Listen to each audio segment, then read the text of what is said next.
Good afternoon, hour 7, again, out for a track meet, but that's okay. I can come to you through the magic of technology.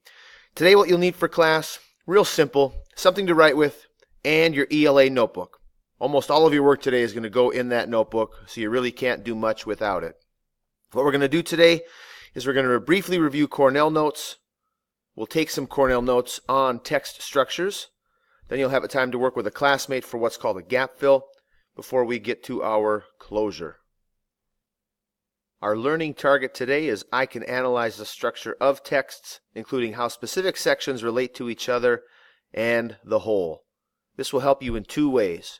By learning how nonfiction texts are structured, you can better comprehend what is being written if you can identify it.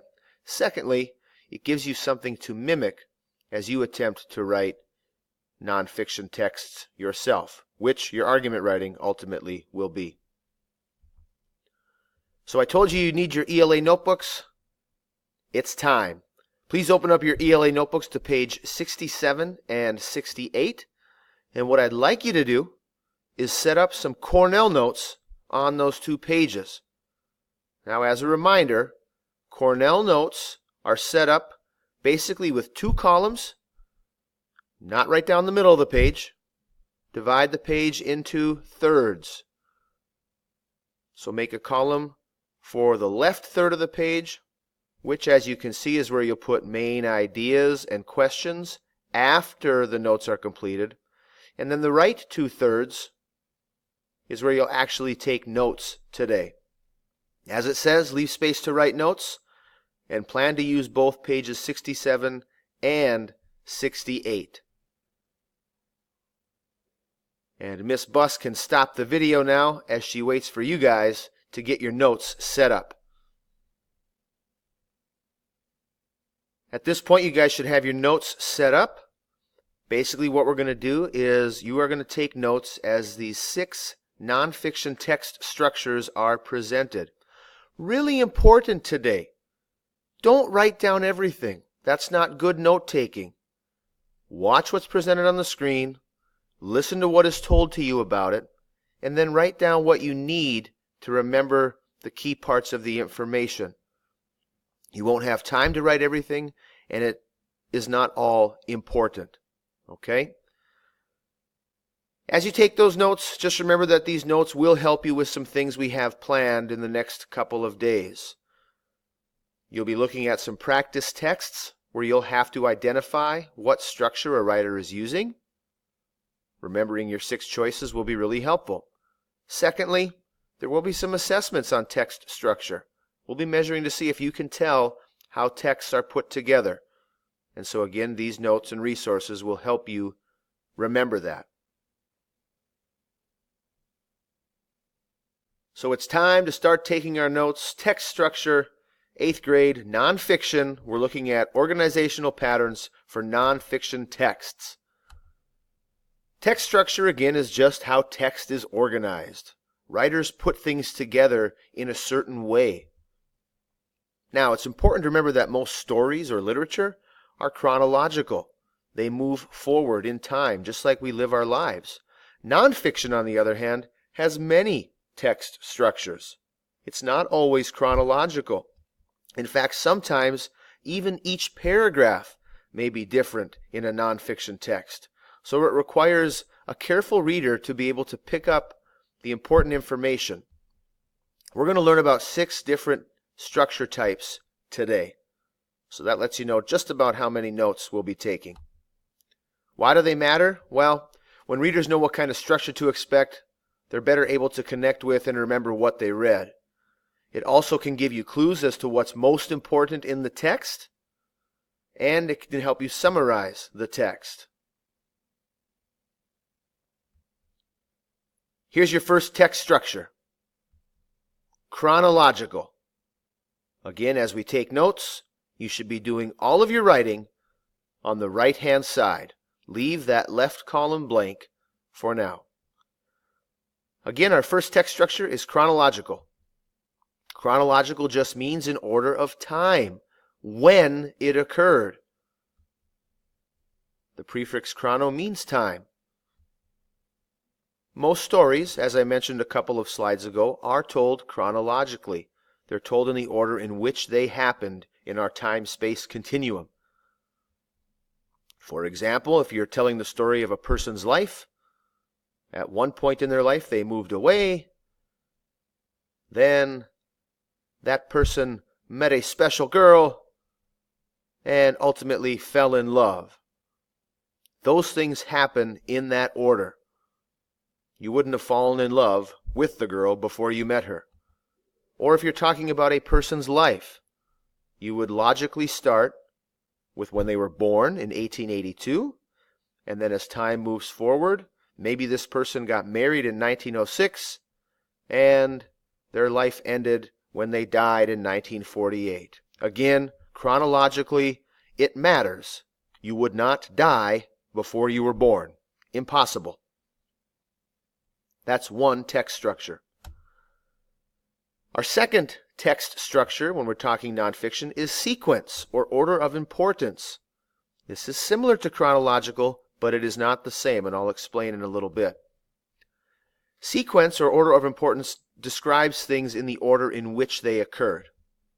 For example, if you're tying your shoe, you put the shoe on. Then you make 2 loops. Then you tie the loops together. Then you tighten your laces. Well, how is that not like chronological? Because it doesn't matter when you do it. You can do that any day of the week, any hour of the day, any year, just as long as you have a shoe. But to tie it, you got to do it in that order or that sequence. Or if we're making a peanut butter and jelly sandwich, you get the bread, you open the jars, you spread the peanut butter, you spread the jelly, you combine the slices, you enjoy it. Again, it's not chronological because it doesn't take place at a specific point in time. A person is born and died at specific years or times in history. Sandwiches, tying of shoes, that can happen at any time. But it does matter in what sequence those steps are carried out. And so some text structures will present information sequentially or in the order that is important. Our third text structure is cause and effect. Cause and effect explains reasons why something happened. Or it may explain the effects of something. For example, we could have a situation where one thing had many causes. For example, a person may have had a dog run away. And to explain why that dog ran away, you would look at all the causes. You might discover that the owners didn't feed it, and the owners perhaps didn't pet the dog enough, and the owners didn't love that dog enough. The dog eventually had enough and went away. So we have multiple causes with one outcome or one effect. Other times, you may have one cause that has many effects. For example, decades ago, in the 1960s, there was a proliferation of karate movies. Now, in addition to selling lots of tickets, there were some other effects that trend caused.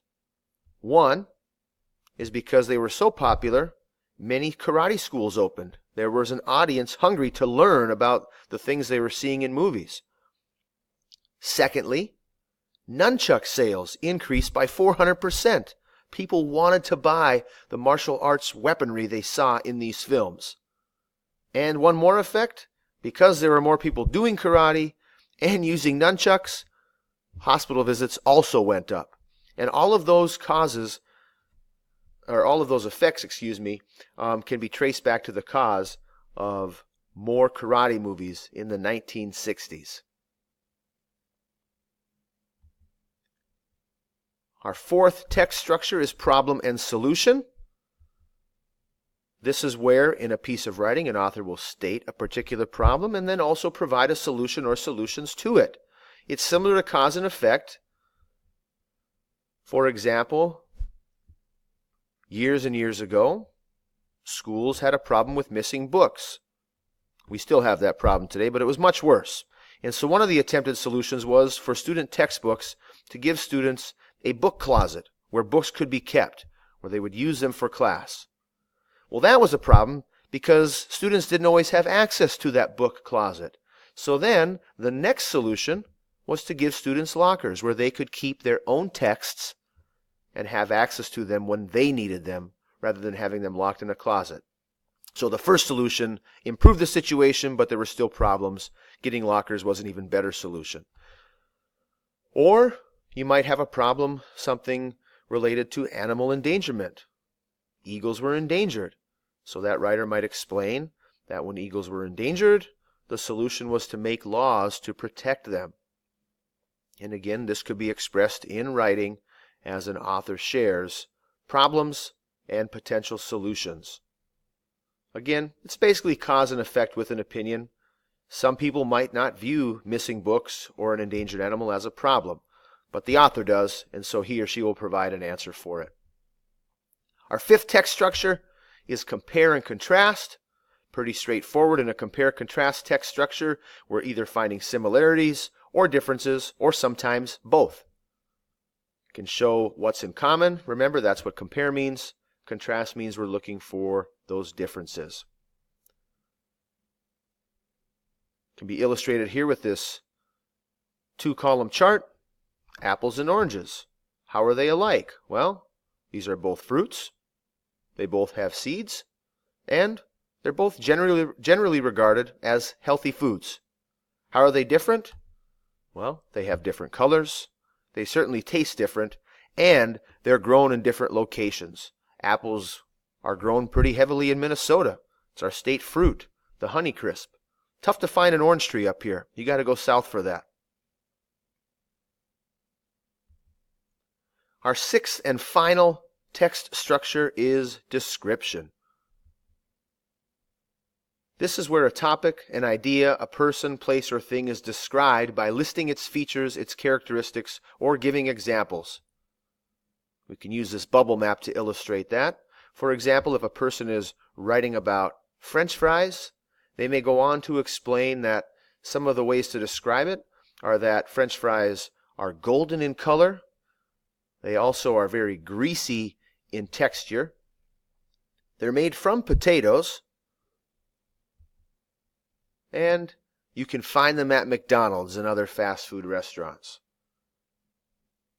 So that concludes our notes on text structures. So right now, you have some notes. If you did a good job, you should have only written on the right side of your notes, where you put your key words and ideas, important information. Now what I'd like you to do is make a silent appointment, pair up with that person, and do what is called a gap fill. You're going to spend the next 5-6 minutes comparing notes, seeing what you wrote down, what your partner wrote down, and then filling in any gaps that may exist. Again, remember, none of us is as smart as all of us. And so this will be an opportunity to improve your notes. Once you've filled in the gaps, then move on to step 3. You and your partner go to that left column and fill in some questions or main ideas that you could use to study these notes and to organize them. At this time, I'm going to have Miss Buss stop the presentation and give you guys about 10 minutes to do your gap fill, about 5 minutes for that, and another 5 minutes to complete the question and main idea column together. And then we'll get ready for our closure.